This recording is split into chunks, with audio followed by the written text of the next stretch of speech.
What is going on, everybody? Welcome back to another sports betting video. Tonight, we got Thursday night football, everyone's favorite night of the week for football because of how absolutely crazy it's been. So, our first taste of a decent game for this year was last Thursday when the Saints nearly came back, sans a drop a touchdown by the backup tight end Foster Moreau right there at the end. So here we have an interesting matchup. A lot of people are getting in on the Buccaneers to cover their spread. Right now this game opened up, I think, at minus, well, it says here minus 10. I know for my mother-in-law's pool, when I got the picks yesterday, I believe, I think they come out either Tuesday or Wednesday. I can't remember. Sometimes they're a little bit late, but that line was actually minus 8, and I went ahead and grabbed that on our pool. I also have those pools. I already submitted those picks because I got in on tonight's game. So any of the picks that I made are basically fingers crossed, no major injuries for the teams that I picked that are going to end up having to sit certain players. I'll show that at the when I'm done. Well, I'll show that towards the end of all the stats and picks that we're going to go over for tonight. Right now, I'm heavy favorites on the Bills. I already went over in yesterday's video as to why, and I'm going to go over it again. The Buccaneers have a lot of talent on offense. They have some talented players on defense, but ultimately, I'm not 100% sold on Baker Mayfield. This team also cannot run the ball very much at all, and they're very reliant on Baker Mayfield and the wide receivers. Now, the biggest challenge for the Bills are obviously not having Tre'Davious White or Matt Milano. That's going to be, obviously has played a big factor in the last few games that they've played, but with these last few games they've played, they have honestly looked very inconsistent. They haven't looked great. Josh Allen hasn't looked great. And I'm saying right now, I am not sold on Baker Mayfield, like I said yesterday. And the reason why is because he's looked pretty good in most of the games that I'd say half the games that they've played so far this year, but in games that have really mattered, like when they played Detroit last week, when they played Atlanta, when they played Philadelphia, primetime slot, just like it is tonight, he hasn't shown that ability to really come through when they need it. And the Lions beat them 20-6. Philly really handled them convincingly. It really wasn't much of a contest except for the garbage time touchdown, I think, at the end. And for the Falcons, they only scored one touchdown. That was that deep throw to Mike Evans. And other than that, the Falcons defense held them to 2 field goals after that, and the offense was able to almost control the game. They had to pretty much, the defense had to pretty much shut them down there at the end. And I think this is just a perfect storm for the Bills. This is a team with a inconsistent quarterback that hasn't shown the ability to be the same player week in and week out. He's in primetime, which I've said it before, I'll say it again, I don't trust Baker Mayfield in primetime slots. And then it's just a fact. There are just some quarterbacks, Kirk Cousins broke his curse, but again, he's been playing a lot longer than Baker, and he's, in my opinion, more talented than Baker. And the Bills are coming into this game with something to prove. They have a lot riding on this game. They're at home. They got the home crowd. And Stephon Diggs, like I said yesterday, if he can keep his focus, keep his head focused on the task at hand and winning the game and not getting the ball, I think and I think they'll be just fine. I think they're going to win this game. I think they'll cover the spread, even with it being back up to the almost basically 10, minus 10 now for the Bills. I think they can win this with that spread. I do expect it to be at least a 10-point win for the Bills, but there's always that that what if factor. So with that being said, I'm actually going to be paying down for that -7 line. So my official pick is -7. And if you can buy it down to -7, if they don't have 7, if it's only in halves, which a lot of books are starting to do now, go with the 6.5, and just pay for it to where you can make a profitable return. That's what I'm going to do. And also people are looking at taking the under, which I can honestly see. I can see this being a 21-10, 21-13 type of game. So I just feel like there's so much riding on this for the Bills team. The Tampa Bay Buccaneers, they're just playing football, and there's nothing wrong with that. And they do have aspirations to win the NFC South because it's each team, unfortunately, with the exception of the Panthers, each team is pretty much even. It's pretty much even.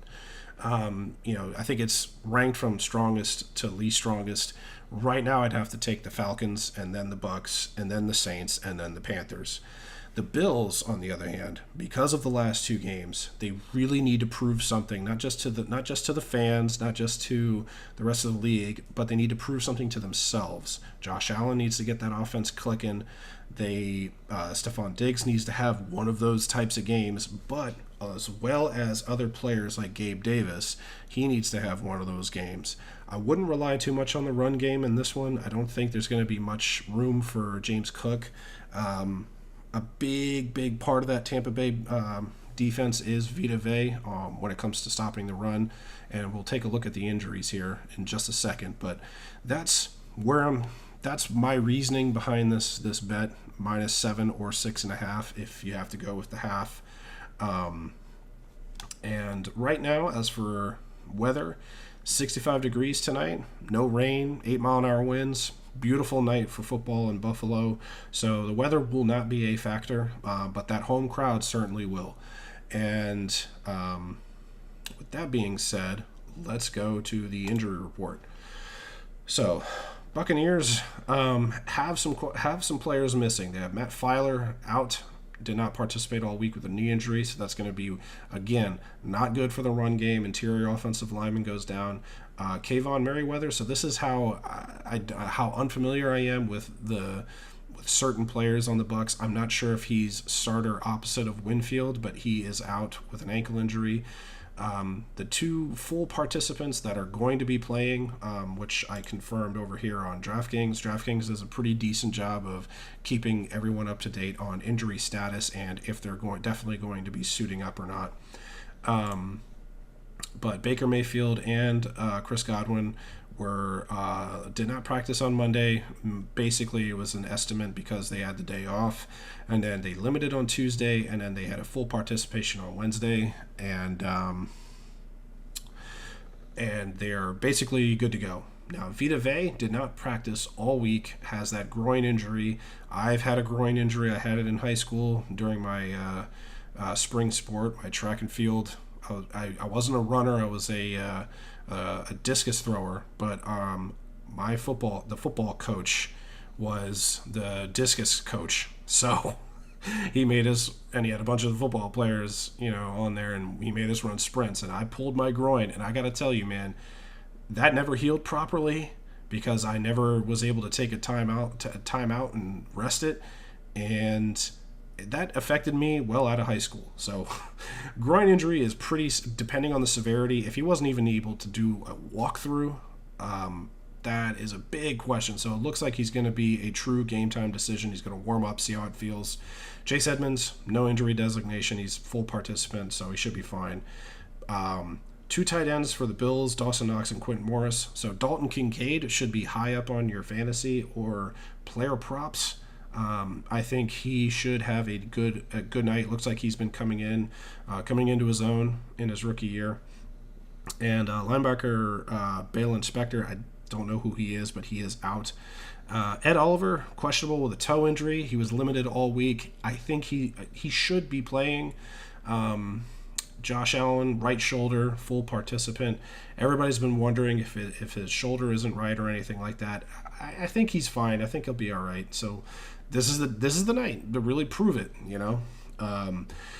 Spencer Brown, Kyer Elam, all full participants, going to be a go. And then the two big question marks that I was keeping an eye on was Von Miller and Jordan Phillips.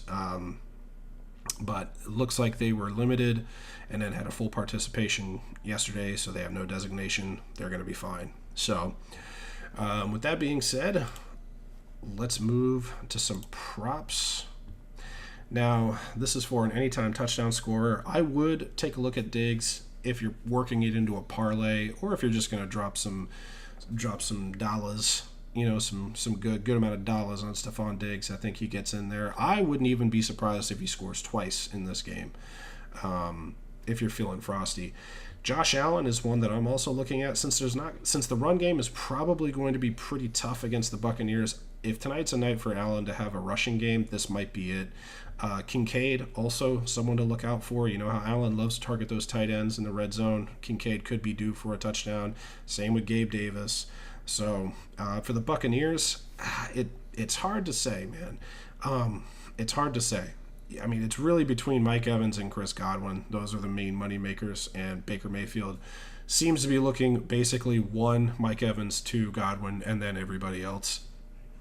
So those are for the anytime touchdown props. Receiving yards, it looked like Diggs is in the mid-80s.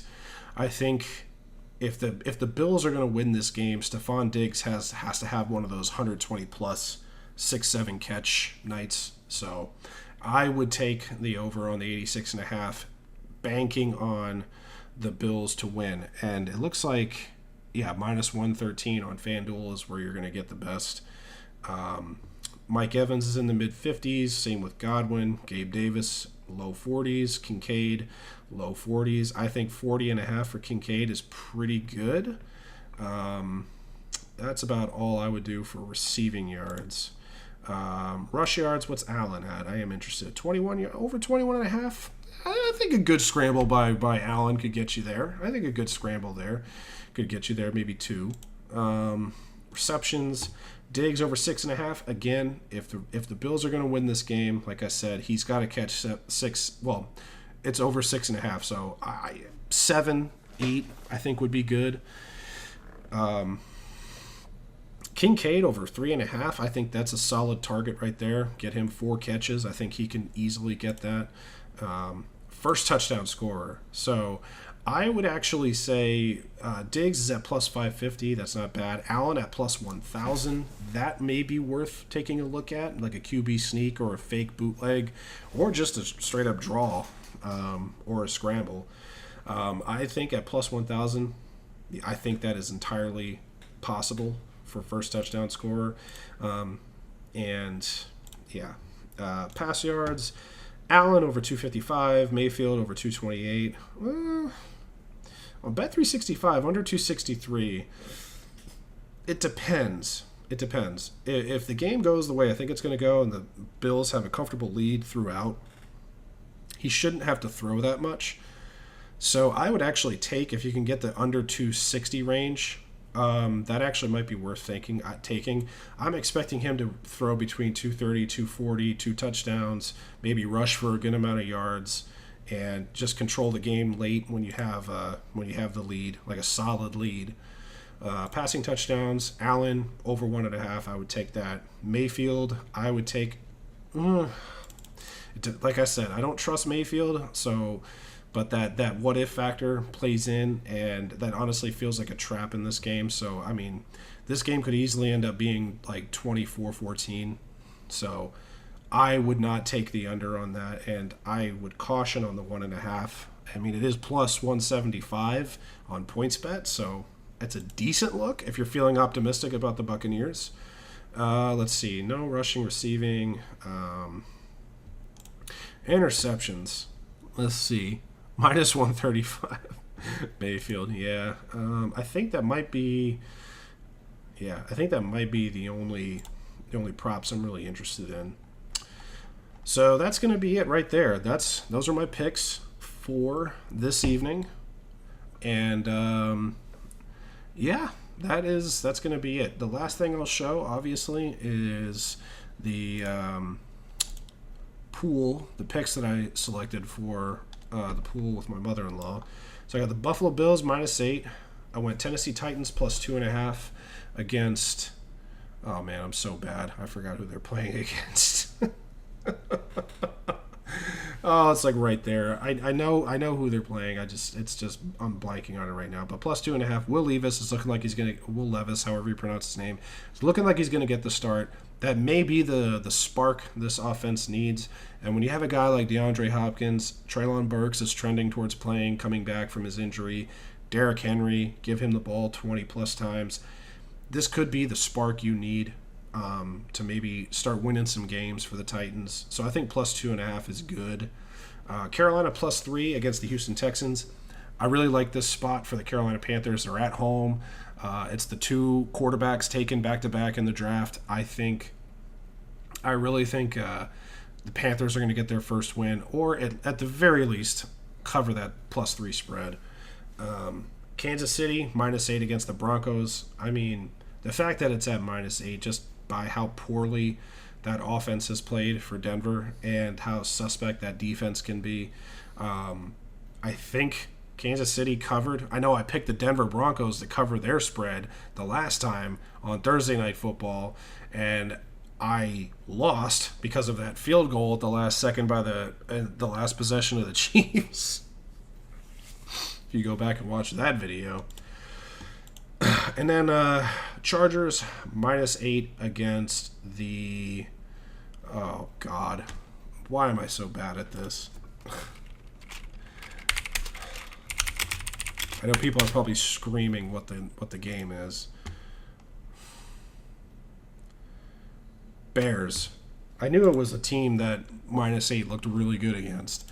Yeah, I think this is the game. If the Chargers are going to be serious this year and really try and turn their season around, they need a double-digit win here. And I think the Bears, with a rookie quarterback, as much as Bagent, however you say his name, looked on Sunday, looked good. I think Chargers -8 is a fine line here for the Chargers. So there you go. One more time. Buffalo -8, Tennessee +2.5, Carolina +3, Kansas City -8, Chargers -8. Good luck if you choose to follow that one, because I'm hoping for a 5-0 sweep. All right. Let me know what you think in the comment section down below. Let me know who you're taking, who you're leaning, if you're doing any props, anything like that. And I will catch you all tomorrow with a recap and basically looking at this weekend and looking at bets that I'm going to be tailing, all that good stuff. And I will see you all later. Take care.